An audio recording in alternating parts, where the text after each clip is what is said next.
Mesdames, Messieurs, bonjour. Bienvenue à Caméra Mosaïque sur la chaîne 283. Comme invité ce matin, nous avons l'agréable plaisir de recevoir en nos studios ici à Boughton M. Hervé Seu de l'école française de Greater Boston, à qui nous disons bonjour.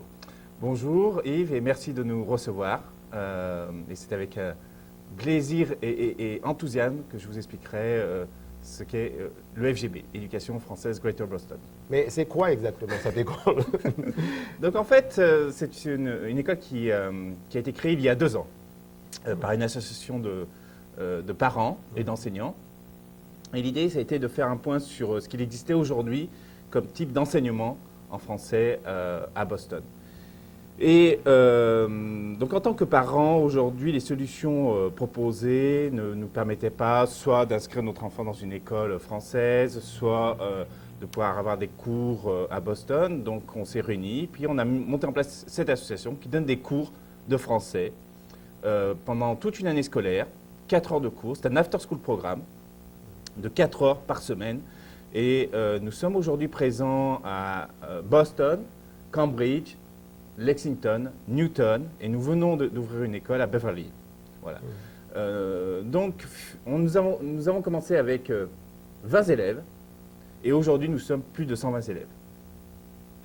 Voilà. Bon, et quand vous dites que les parents et français avaient des difficultés à inscrire leurs enfants dans des écoles à Boston, mais si je comprends bien, 4 heures par semaine, et c'est en appui au système déjà existant. Alors tout à fait, c'est un appui. Alors donc, tous nos enfants sont dans des écoles américaines, donc ils ont un enseignement en anglais. Et l'idée, c'est comment maintenir la langue française et la culture française auprès de ces enfants. Donc ce sont des enfants où les familles sont soit françaises, francophones, donc haïtiennes, d'Afrique, etc. Donc comment aider ces parents-là à maintenir cette langue? Parce que comme vous le savez Yves, c'est très difficile d'être parent et éducateur. Voilà. Et ça, nous avons pu constater avec nos enfants, où on enseignait le français le dimanche matin, et c'était chaque dimanche matin des crises, des difficultés en termes d'enseignement du français. Donc finalement, au lieu de le faire tout seul, c'est de le faire en groupe, parce que nous réussissons beaucoup plus quand nous sommes à plusieurs face à ces difficultés de l'enseignement du français, du maintien de la langue française auprès de nos enfants. Mais si je comprends bien, dans certaines villes, notamment à Hamilton, à Lexington, il y a quand même des écoles où l'on enseigne le français. Pas en tant que langue seconde, mais les cours sont dispensés en français. Alors, nous ne sommes pas à Hamilton, nous sommes à Lexington. Et à Lexington, aujourd'hui, tous nos enfants viennent des écoles publiques. Et comme vous le savez, il y a des réductions budgétaires dans les écoles publiques. Nous vivons une période difficile économiquement. Et parfois, la première langue qui s'en va, c'est le français.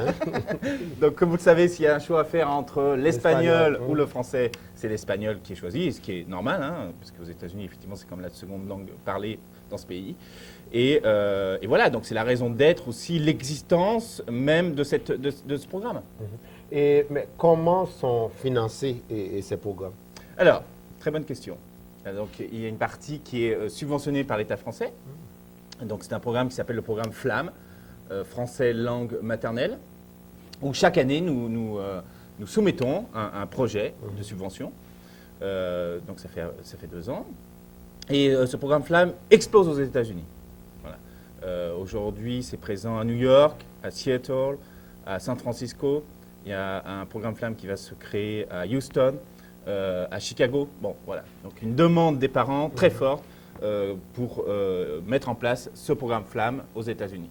Et il y a une partie qui est financée par les parents, bien sûr. Il y a des frais de scolarité pour entrer au programme. Et puis nous avons monté un financial aid, donc une aide financière pour aider les familles qui souhaiteraient suivre ce programme et qui peut être un coût élevé. Voilà. Oui, mais qui sont les professeurs, les moniteurs pour ces programmes? Alors d'abord, vous allez les rencontrer parce qu'elles vont parler du programme pédagogique après.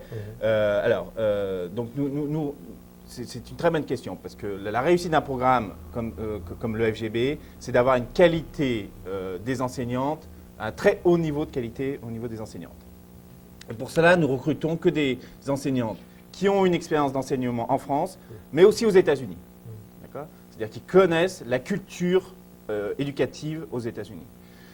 Et c'est nous qui les recrutons. Ça veut dire qu'en tant qu'association FGB, nous recrutons les enseignantes. Et ce que l'on souhaite, c'est que la réussite de l'enseignement passe par le fait qu'on monte une équipe pédagogique et non pas des individualités qui donnent un cours. Donc nous réunissons à peu près tous les 2 mois, d'accord, tous les 2 mois pour une réunion pédagogique, tous les mois pour constituer cette équipe. Et aujourd'hui, nous avons une équipe à près de 15 enseignantes. Et étant donné que vous recevez du financement venant du gouvernement français, est-ce qu'au niveau du programme et du curriculum, il y a quand même un certain regard du gouvernement français à ce niveau? Non, il n'y a aucune obligation. Donc, il y a une liberté forte au niveau de la constitution du programme pédagogique.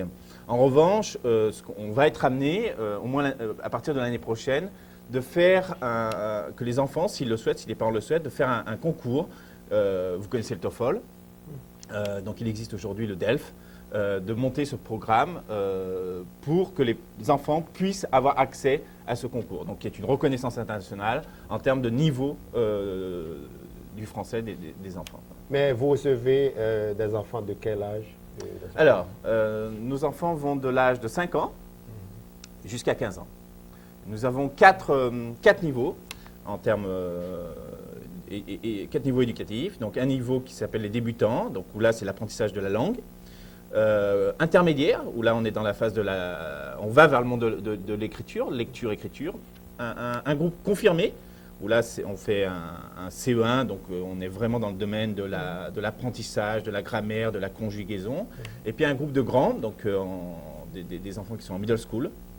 Là on apprend du Molière, tout ce qui est lié à la culture française, il y a une partie civique. Oui, mais 4 heures de cours par semaine, eh bien, c'est pas suffisant. Hein. Ah, vous avez raison. Vous avez tout à fait raison.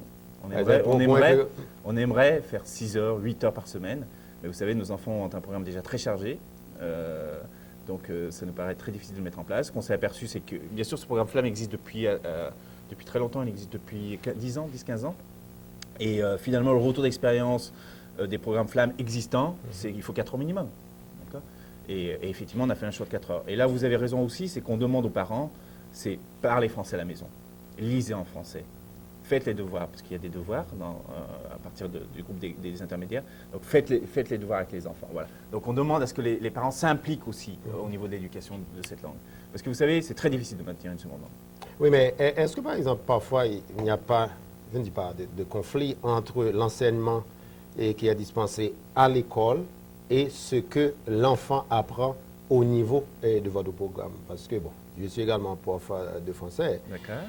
Et ce qui est parfois dispensé dans les écoles comme enseignement de la langue française, bon, ce n'est pas quand même le même niveau, et probablement que vous dispensez, n'est-ce pas, à vos élèves au niveau de votre programme. D'accord. Alors, ce qu'on essaie, c'est vrai que ce n'est pas forcément le même niveau, mais nous, ce qu'on essaye, vous savez, ce qui réussit, nous, ce qu'on souhaite, c'est que les enfants soient motivés pour rejoindre notre programme.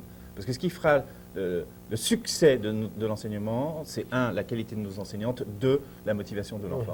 Donc, en fait, on va tout faire pour motiver l'enfant, d'abord. Alors, la motivation, elle passe par quoi? Elle passe par le fait que l'enfant rejoint une communauté qui lui ressemble. Parce que, vous savez, quand on apprend à maintenir de langue, ou quand un enfant apprend de langue, la question, bien sûr, quotidienne, c'est de dire, mais pourquoi est-ce que je dois apprendre une seconde langue alors que l'anglais me suffit? Et finalement, c'est que l'enfant rejoigne une communauté qui lui ressemble, c'est-à-dire qu'il arrive dans un contexte où il a l'école américaine, où il apprend, ça, bien sûr, c'est l'école prioritaire, et puis il y a le français, où là, il rejoint une école où il a des amis qui parlent français et des amis qui lui ressemblent. Mais vous existez depuis 2 ans. Est-ce que chaque année, en dehors de ces réunions pédagogiques mensuelles, à la fin de l'année, vous avez l'opportunité d'évaluer à proprement parler le programme? Oui, tout à fait. Donc c'est là où, à partir de cette année, nous allons mettre en place une évaluation, c'est-à-dire qu'à la fin de chaque année, nous avons un entretien individuel avec les parents, parce que c'est un programme, chaque niveau, c'est un programme sur 2 ans. D'accord? Débutant, intermédiaire, confirmé, grand. D'accord? Donc c'est un programme sur 2 ans. Et au bout de chaque année, à la fin de chaque année scolaire, il y a une évaluation qui est faite avec les parents.